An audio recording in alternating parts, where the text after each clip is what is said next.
Welcome to Warblog. This is a development update. It's quite a significant development, but doesn't really amount to a great deal in the grand scheme of things. Essentially, it relates to the effects of a DE result. So, and to be quite honest, I'm not even sure that it makes a lot of difference. Combat results. So here we've got the combat results. I mean, essentially all it said really was, in essence, the combat results calculated as odds that are modified by the factors. In short, if you have 10 strength points and you get 3 defending, you have 3 to 1 odds. Terrain factors, computer generates number between 1 and 12, with standard AE, AR, EX, DR and DE results. However, the DE result now is conditional on certain factors. So this is what's new. So I'll just sort of go through this. So essentially, when you get a DE result, traditionally what would happen is that you would, let me just open this in a new link, go to a home page. We'll sort of look at this one. It's not really ideal, but when you get a DE, traditionally the other side is eliminated, and I'm quite happy with that generally, but there are more and more situations where I'm not very happy with it. Let me think of an example recently. I think this was a good example in the sense that when I ran through this, what happened was, well, I might even have the video here. Let's just see what the video shows. It might not be worth it. Yeah, okay, blah blah blah. See if we get some movement or something. Blah blah blah. See little lines. I love these little lines like that. So starting to move. Okay, so there's some combat here. So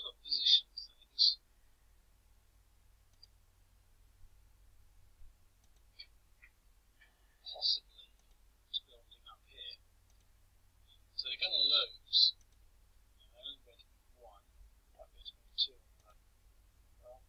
Yeah, so the other side moves. Maybe this is not.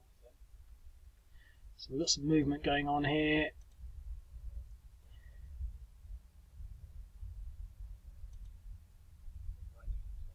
Yeah, so you see that unit, he just vanished. So if we actually look at that, we've got a fairly stable position here. He's positioned all these units around there, gone in for the assault. Because he's assaulting, he's got quite good, he can choose where the odds are, concentrating power, fair enough. But the balance of what happens is that he gets a DE, and it's gone. And you can see I'm even referring to my new rules. So I've done the new rules now. So in that instance, the unit that was in there, that I've doubled up now, was eliminated, which shifted the balance of activity considerably, considering that in the video there were only 1, 2, 3, 4 counters on the table. These ones weren't moving. These were the objectives. So you know, on the front line, all of a sudden it's all vanished, and I think I basically then got DE on that and that. So essentially, this new rule, what it means is that you get a DE which qualifies the unit for being eliminated, but some checks are made first. Basically, the bottom line is there's a 10% chance that the unit is eliminated, and then it's plus 10% times the morale. So if you've already received some hits and you're depression 1.2, that would be 12. So that would be 22% chance. However, it's also factored down to strength. Now, what we're doing here, what the reason for the strength implication or the strength factor is, I haven't played this game yet, but it's sort of thinking, oh, I know how this is going to work, and there are quite a few like it. this Chosin reservoir, and I've sort of completed it, but there's still a lot more to it. Now, essentially, it's still a bit tight because you're still running this risk of getting a DR and being eliminated. But what happened here was the Marines were surrounded. Now, what will happen here, to be quite honest, it's not a brilliant example, but let's assume that we can get a DE from all these troops just surrounding these units. The problem here really is not the DE, it's the DR result and having them eliminated. But let's just focus on the DE. All these units will just be eliminated, and it's game over. Now, I think that there should be a chance, especially considering they're quite big units, and so because this is a 10, what we've got now is, I did have it at 5, but I've now reduced it to a 4, which makes them even stronger. That 10 strength unit will actually have, because 10 goes into that's actually 10 times, that's as a percentage, so that should actually be 10%, 10 times. I hope I've put that into the calculations. I think I have. Let me just pause and have a quick look, because I think I have. Yeah, I've modified this the way it's written. So it's 10 times strength divided by 4. So those Marine units at Chosin Reservoir, because they're 10, they would get 20% reduction.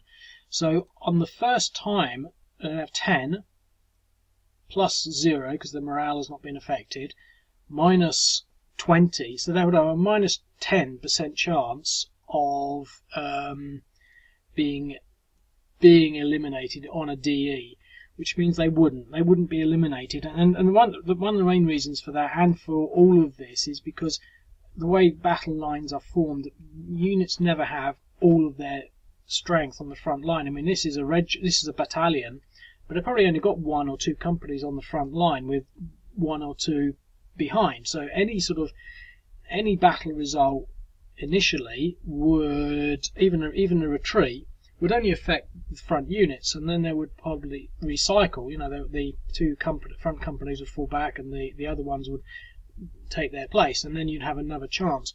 And so if you've got really big units, sometimes you know, in their 20s, it would be a lot harder to get just a DE. However, and I still haven't quite finished this out and fleshed it out and balanced it out, but you still get a morale check. So when you suffer from this, if you were to get, because you've got a DE result, you still have to do a retreat, and all the same things work on that. But you, instead of getting a 2 depression, you get 3. So after being DE'd once, your morale would automatically be at 3, which on this factors would then be 30%. So after the first pushback, when you did this and you got another DE, because your strength is going to be a lot lower anyway, you would have 10 plus 30%, which would then be 40. And so on the bigger units, that 10 strength unit would have a minus 20, so that would be a 20% chance. But on the smaller units, the DE now has a 40% chance of taking effect. But there's also the morale check. So once you're over 5 morale, you still have to continue doing that. So basically, if you get pushed back twice, you're going to get 6 depressions, which is going to put you into the morale check territory. So even a strong unit is going to suddenly start to have to do that. 1 minute, I've not spelled strength right. I mean, I don't really care about spelling, but seeing as I've spotted it, I'll just do it. So I'll put a G in there. So essentially, that's it really. So what I'm actually going to do is I'm going to just. This isn't a brilliant one to do the example on, but I'm just going to do it with this. There were 4 of these units, but I've taken one out just for a bit of extra game balance.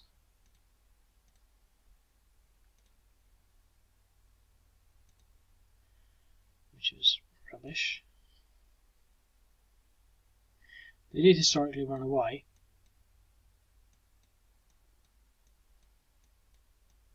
So they've now got that chance to run away. Okay. But now we've got all these refugees. So we're going to start attacking the refugees. Now this it's not a brilliant example. I mean, we're taking refugees, but we're going to get 7 to 1. So here we're going to attack. So in this instance, we got the DE with perfect die roll. We can't see him in there, and he's actually retreated over there, but he's got depression 3 now. So here we're taking 2 of these units, DE, and that pushed them both back into the same place, both with depressions 3. So some movement there. Now this one was eliminated, so presumably he had a 10% chance, base chance of being eliminated, and he was eliminated. So we've now been flagged up that this unit has been eliminated, and the other one presumably routed into there. However, we've got more units.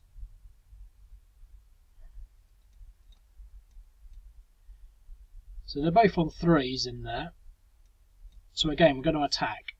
So they're going to have 40% chance of being eliminated now, and they were both eliminated. So it's not. I think, from my point of view, what I'm trying to achieve is to get that balance of actually allowing these units a degree of grace in the pushback, and not have them completely eliminated. I mean, if they're being exposed to 7 to 1 odds, there's a chance that they get eliminated, as we've seen. But it also gives you the chance to push them back further. And I think one of the driving forces between me sort of really wanting to do that for quite a while now, and I just sat down and did it in a short space of time, but it's amazing how those things work, but was because the irregular units themselves will retreat on a DE every time. Well, no, I mean, they've got a 90% chance of doing that, and I like the way that works, but it actually makes things a lot harder, well, a lot less balanced. I think things are a lot less balanced because you get these irregulars that go around and they'll attack an infantry unit here, for example, and we can attack this infantry unit right now, and we'll get 5 to 1 odds. He's got depression, so we might even get we might get 6 to 1. I doubt it. Probably 5 to 1, and we got a DR. That's fine.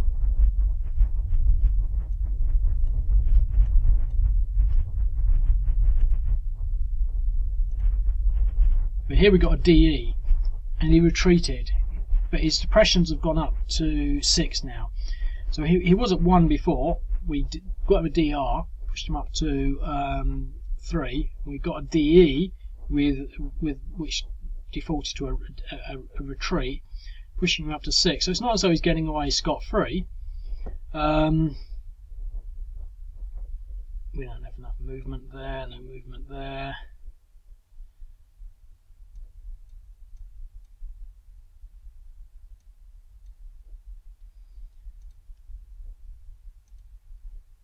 So we got the DE, and this time we eliminated him. I mean, he was at depression 6, which would have been a 70% chance of the elimination taking effect. But what happened there was they had an additional chance. Now the numbers were overwhelming, and I don't think that that's unreasonable. But I think what's happening before is these irregulars. You might have a situation like the one that I just showed, this one Jihar, where you've got, well, you don't in this instance. There are other ones where you've got irregulars. They can attack. They get a sort of a fairly reasonable result. Well, they get a DE against the normal units, but when the normal units get the DEs against the irregulars, they survive, and it unbalances things. But I like the way they survive and will push back because, I think it sort of broadens the scope of the balance there. And so that's now in play. It's still yet to sort of really get to grips with how that's actually going to pan out.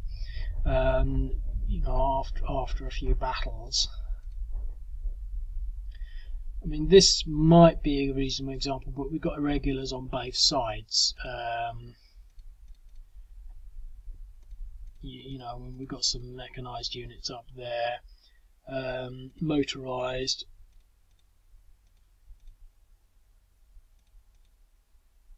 Okay, not a brilliant example, but you know, for example, this unit would be quite sensitive to being eliminated if we could get enough of these around it. You know, if they were to accidentally move them there, and then I could get 1, 2, 3. That would be 15 against 3. So that would be a 5 to 1. I could get a DE on that, and they would go. Whereas if this unit was to attack this, DE would just send him back. So these units are pretty tough. So essentially, hopefully, that should make a slight difference in the gameplay. As I said, I've yet to sort of really balance it out. I'll see whether there are any knock-on implications with the code elsewhere. For example, other ways of getting a DE that I haven't factored in. But I think it's pretty much all that needs to be done, and it wasn't that difficult.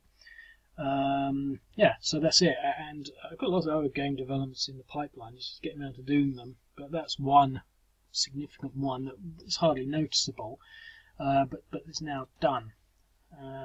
Hope that makes sense. I'll speak to you later. Cheerio.